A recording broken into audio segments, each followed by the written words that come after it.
Hello dear students, कैसे हैं आप सब? कैसी चल रही है आपकी प्रिपरेशन? मैं डॉक्टर रवि गांधी आप सबका तहे दिल से स्वागत करता हूं हमारी इस प्यारी सी चैनल में। और आज का हमारा टॉपिक बहुत ही यूनिक है, दैट इज़ इन्वर्स रिस्पॉन्स। हमने गेट के बहुत सारे एमसीक्यू सॉल्व किए हैं कंट्रोल सिस्टम सब्जेक्ट में। तो उसमें देखा है कि ट्रांसफ़र फंक्शन में एक पर्टिकुलर बिहेवियर होता है, एक पर्टिकुलर कैरेक्टरिस्टिक्स होती है, और मैं उसे डिनोट करता हूँ इन्वर्स रिस्पॉन्स से। तो आज हम देखेंगे कि ये इन्वर्स रिस्पॉन्स क्या है। So let's see, let's start. So first point inverse response के बारे में, तो हम बोल सकते हैं it's an internal behaviour. It's an internal behaviour of a system, right. मतलब कि ये जो बिहेवियर है वो बाहरी डिस्टरबेंस या तो बाहरी कोई इनपुट के ऊपर डिपेंड नहीं करता है, ये अपने खुद के नेचर पे डिपेंड करता है। अब आप बोलोगे कि सर ये इन्वर्स रिस्पॉन्स या इन्वर्स बिहेवियर है क्या? तो हम बोल सकते हैं कि initially systems response is in opposite direction compared to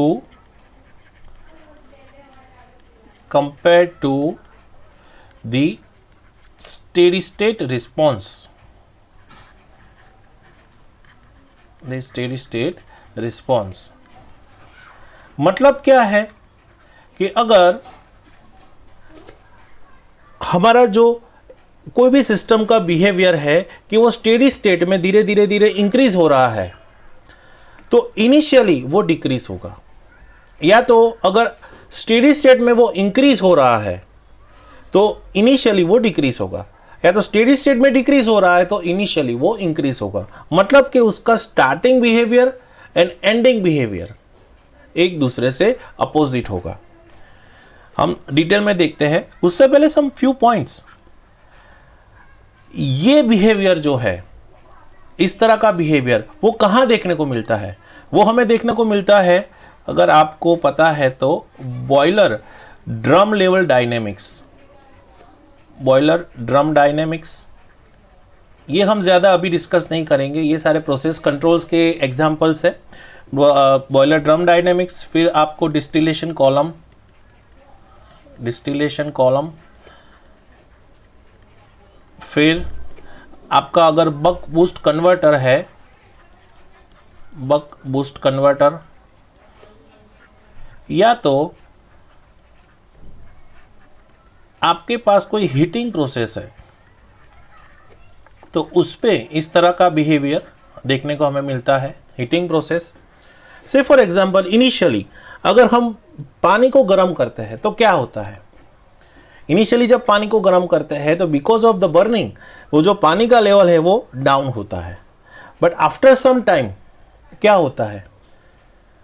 when it's get more heated it converts into steam. So धीरे धीरे वो पानी ऊपर आता है। ये मैंने आपको कोरिलेट कराने के लिए एक एग्जांपल दिया। तो इनिशियली बिहेवियर कैसा हुआ? अगर हम सिर्फ लेवल की बात करें, वाटर लेवल विथ टाइम, तो initially water level will go down, but afterwards it evaporates and the the water level will increase, है ना। तो अगर आप उसका फंडामेंटल, अगर उसका एक रिस्पॉन्स देखना, अगर चाहोगे तो रिस्पॉन्स आपको कैसा मिलेगा? सो लेट्स से ये इनिशियल रिस्पॉन्स है, तो इनिशियली आपका जो पानी है उसका हाइट कम होगा और उसके बाद में वो ग्रेजुअली इंक्रीज होके वो स्टेडी होगा। तो this is called inverse response. ये जो इनिशियल है उसमें आपको नेगेटिव हाइट देखने को मिली, अगर ये मैं ज़ीरो लेवल कहूँ, रेफरेंस लेवल, और उसके बाद में स्टेडी स्टेट में आपको हाइट मिली पॉजिटिव इंक्रीजिंग। और थोड़ा डेप्थ में देखते हैं ये बिहेवियर क्यों होता है। तो हम बोल सकते हैं कि इंटरनली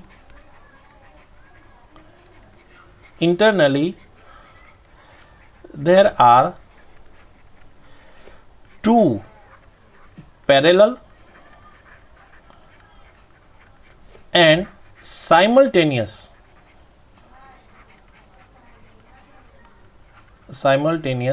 processes exist।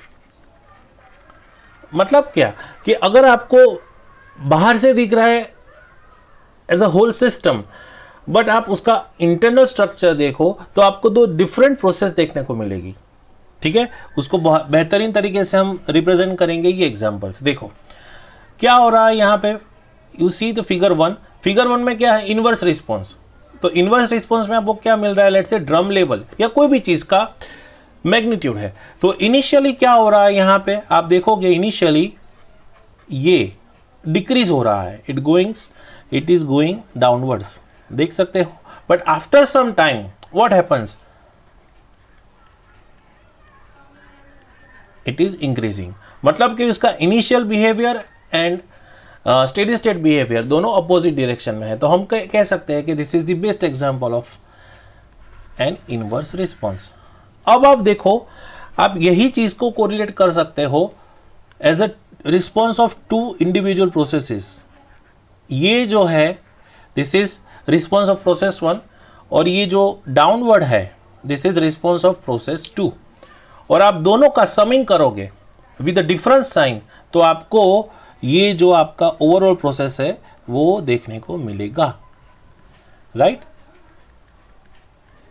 अभी आप बोलोगे सर अभी थोड़ा मैथमेटिकली हमारा जो स्ट्रक्चर है ये सिस्टम के बारे में या मैथमेटिकल जो इसका कंस्ट्रक्शन है वो क्लियर नहीं हुआ। तो I will introduce you a very simple structure. क्या हो रहा है इसमें कि इनिशियली समझो कि बाहर से हमें दिख रहा है कि ये एक सिस्टम है, ये एक सिस्टम है जहाँ पे हम कुछ इनपुट अप्लाई करते हैं और ये आउटपुट जनरेट करता है। तो बाहर फ्रॉम आउटर साइड हमें दिख रहा है कि ये एक सिंगल सिस्टम है। Let's say we are applying some input, हम अप्लाई करते हैं आर ऑफ टी इनपुट और ये जनरेट करता है Y of T output. But actually ये जो सिस्टम है उसका इंटरनल स्ट्रक्चर अगर हम रिप्रेजेंट करें, अगर उसका इंटरनल स्ट्रक्चर में रिप्रेजेंट करूँ तो इसके इंटरनल स्ट्रक्चर में क्या है, this is the combination of two separate processes. मतलब कि लेट्स से मैं अगर उसे ट्रांसफर फंक्शन से रिप्रेजेंट करता हूँ तो ये एक प्रोसेस हो गया, ये दूसरा प्रोसेस हो गया जिसे मैं ट्रांसफर फंक्शन से रिप्रेजेंट करता हूँ। और अब क्या होता है, अब मेरे पास यहाँ पे लेट्स से एक समिंग पॉइंट है। क्या है, समिंग पॉइंट। और क्या हो रहा है, हमारा इनपुट क्या था, आर ऑफ टी। तो अगर मैं उसका लाप्लास करता हूँ तो वो हमें क्या देगा, वो हमें देगा let's say R of S. Same way यही सेम इनपुट मैं ये दूसरी प्रोसेस को देता हूँ।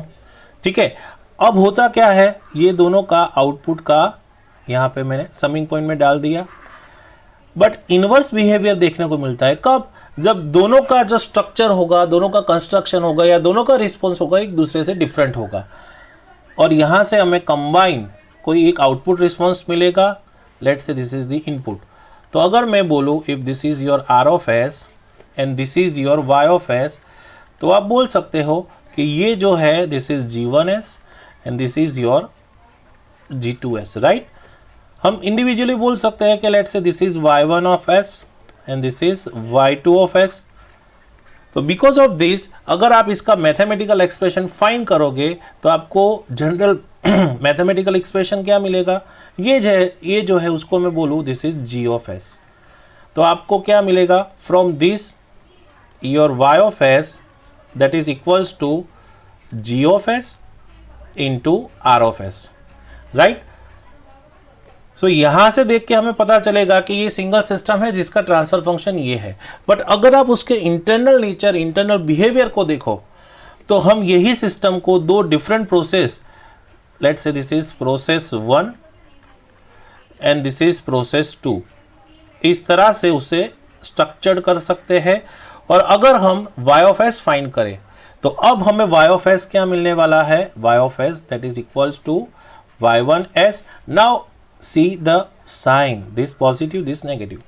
टेक एन एग्जाम्पल कि हमारा G1S है वो पॉजिटिव बिहेवियर है और G2S है जिसका नेगेटिव बिहेवियर है, या तो फिर process 1 and process 2 same dynamics है बट उसका हो रहा है सब्ट्रैक्शन, तो हमारा जो y ऑफ s है वो हमें क्या मिलेगा, y1s minus y2 of s। Now what is your y1s, your y1s is G1s into R of s, और जो y2s है वो है G2s into R of s। तो मैं ये आर ऑफ s को यहाँ से कॉमन ले सकता हूँ इस तरह से। तो this is the behaviour of overall system. तो आप देख सकते हो कि because of this negative sign यहाँ पे दिस नेगेटिव साइन हमें इन्वर्स रिस्पॉन्स एग्जिस्ट होने को मिल रहा है। तो हमने जो ये पॉइंट्स किए थे, आई थिंक डिस्कस किए थे, ये सारे क्लियर हो गए। It's a internal behaviour, initial and steady state response are different. ये सारे एग्जाम्पल्स है, रियल टाइम प्रैक्टिकल एग्जाम्पल्स कि ये सारी सिस्टम में हमें देखने को मिलता है। और internally there are 2 parallel and simultaneous processes. तो ये है 2 प्रोसेसेस, प्रोसेस 1 प्रोसेस 2। अब हम थोड़ा और इंटरनली देखते हैं कि और आगे क्या हो सकता है। लेट्स से नाउ अगर मैं इसे रिप्रेजेंट करूं इस तरह से, y of s that is equals to G1s minus G2s into R of s, right. तो ये दोनों का जो सब्ट्रैक्शन है, ये सब्ट्रैक्शन नेचर की वजह से हमें एक स्पेशल टाइप का ट्रांसफर फंक्शन मिलता है। वो क्या है? सो लेट्स एज्यूम कि जो G1s है वो फर्स्ट ऑर्डर सिस्टम है, K1 अपॉन τ1s प्लस 1, हमें ये पता है टाइम कांस्टेंट फॉर्म में है। एंड G2s है वो है K2 अपॉन τ2s प्लस 1, जहाँ पे K1 τ1 क्या है, DC gain and time constant of process 1, K2 and τ2 is the DC gain and time constant of process 2, right? तो अगर आप G1 and G2 का मैग्नीट्यूड यहाँ पे रखोगे तो अब आपको y ऑफ s क्या मिलेगा? y ऑफ s आपको मिलेगा, आपका r ऑफ s तो इनपुट है, into subtraction of this 2 that is K1 upon τ1s plus 1 minus K2 upon τ2s plus 1।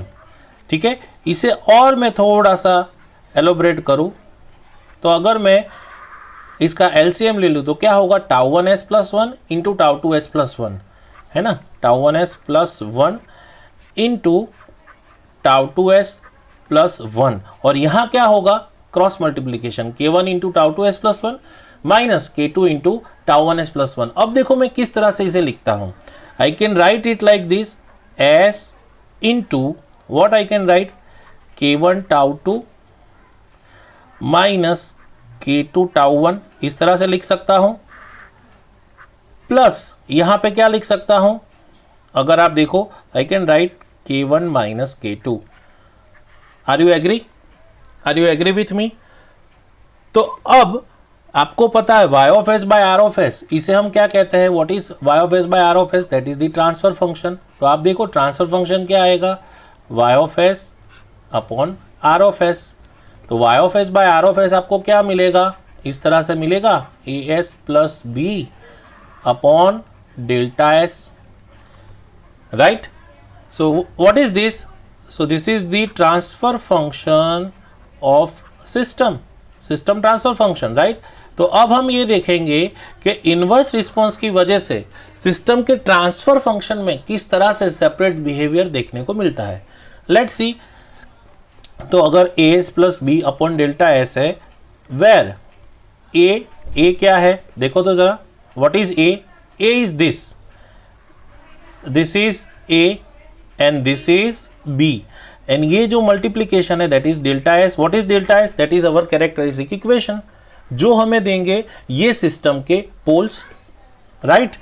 तो a क्या है, फिर से थोड़ा नोट डाउन करते हैं, K1 τ2 minus K2 τ1, K1 τ2 minus K2 τ1।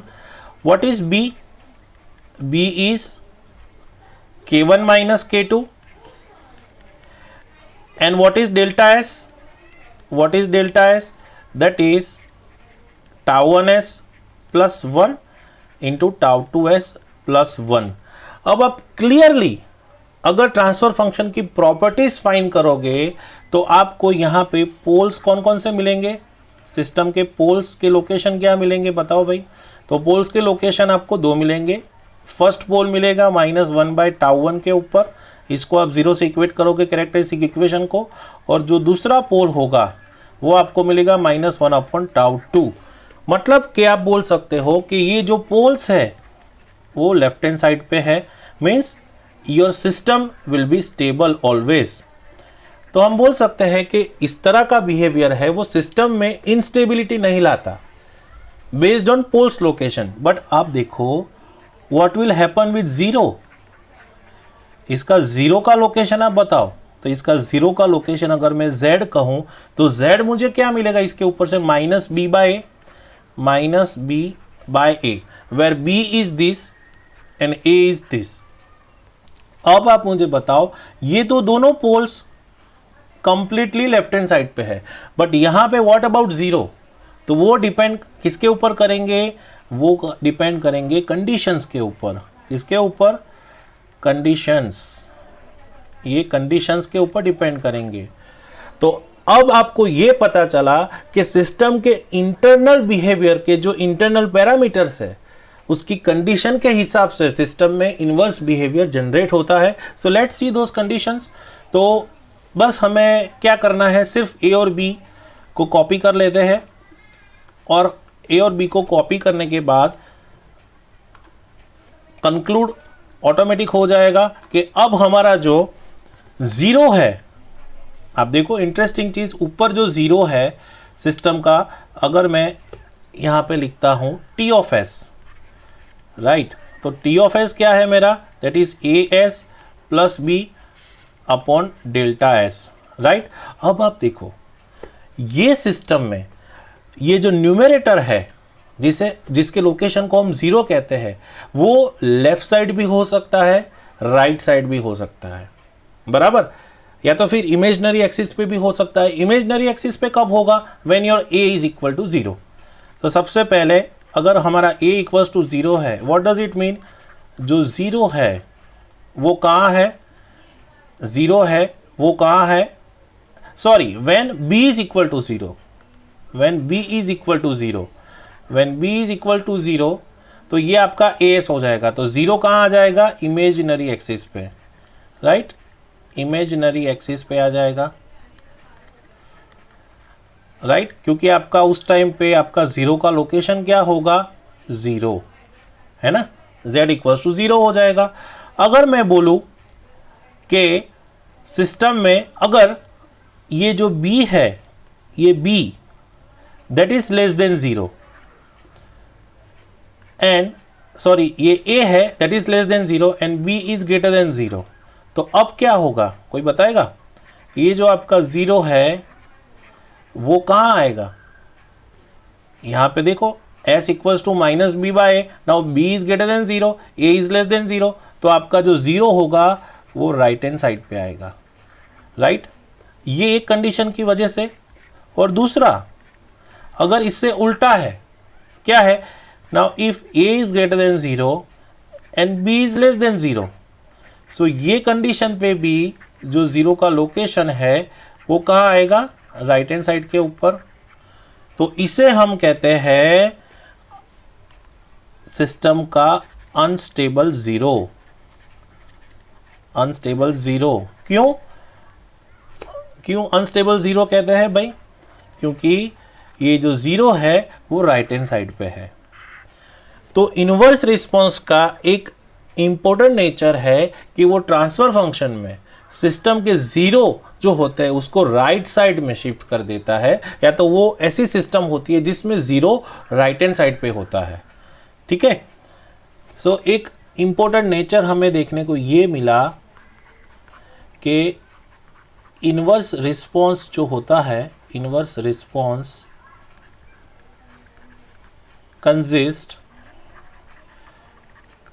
Consist zero in right hand side, right. तो ये एक इम्पोर्टेंट नेचर मिला। और आप सबको पता है कि अगर सिस्टम में एक ज़ीरो राइट हैंड साइड पे है तो उसको कौन से सिस्टम कहते हैं, किस टाइप का ट्रांसफर फंक्शन कहते हैं? So that is called non minimum phase system, right, non minimum phase system. तो ये हमने देखा कि इन्वर्स रिस्पॉन्स क्यों जनरेट होता है, इन्वर्स रिस्पॉन्स क्या होता है, वो इंटरनल बिहेवियर कैसे जनरेट करता है, और इंटरनल पैरामीटर की किस कंडीशन के हिसाब से हमें इन्वर्स बिहेवियर देखने को मिलता है। ठीक है, सो आई होप आपको हमारा आज का ये लेक्चर पसंद आया होगा और आपके जो इन्वर्स रिस्पॉन्स रिलेटेड जो भी डाउट्स है वो क्लियर हमने कर दिए हैं। अगर आपको फर्दर जानना है तो नीचे कमेंट बॉक्स में बताएं, तो हम इसके आगे का भी लेक्चर इसे एक्सटेंड कर सकते हैं कि भाई इन्वर्स बिहेवियर की वजह से K1 K2 टाउ1 टाउ2 की क्या कंडीशन होती है और इन्वर्स रिस्पॉन्स को कैसे दूर किया जा सकता है, और इन्वर्स रिस्पॉन्स को दूर करने के लिए हम किस तरह से कंट्रोलर डिज़ाइन कर सकते हैं, और उसको हम थोड़ा सा सिम्युलेट करके भी आपको बताएंगे। सो आई होप आपको हमारा ये लेक्चर पसंद आया होगा और आपने हमारे गेट 2021 के latest control systems and circuit and networks के EC, instrumentation and electrical engineering के वीडियो सॉल्यूशंस देख लिए होंगे। अगर नहीं देखे हैं तो उसकी लिंक मैं आपको आई बटन में दे देता हूँ, ठीक है, तो उसको देखिए और अपने डाउट सॉल्व कीजिए। और आपको हमारी अगर ये एफर्ट पसंद आई है तो please like, share and subscribe this channel. Bye bye, all the best students.